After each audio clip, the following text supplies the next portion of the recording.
So maya-maya tignan natin kung mapapatopless natin si Ronnie Liang. Okay, ako magtatopless ako.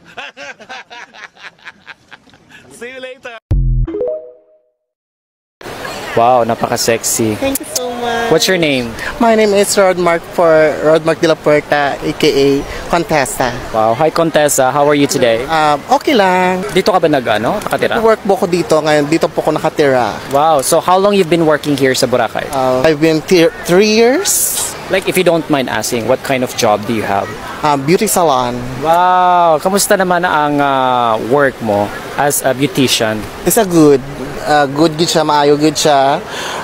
Kag manami gid ang obra namon diri sa Boracay. Really? Yeah. Wow, parang nagpa-plastikan kami dito Since dito ka nakatira sa Boracay for like 3 years na, no? How would you describe Boracay Island sa mga turista natin na hindi pa nakakapunta? Maganda yung place at maganda yung pag-cabinet ng mga tao sa atin. If given a chance lang na maging isa kang ambassadress ng Department of Tourism, paano mo ipopromote ang Boracay Island locally and internationally?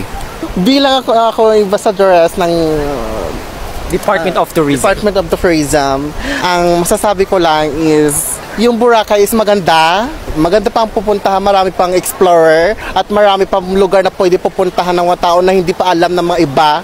At ang wala dito sa wala sa iba nandito pa sa Boracay makikita lamang. Wow, 'di ba?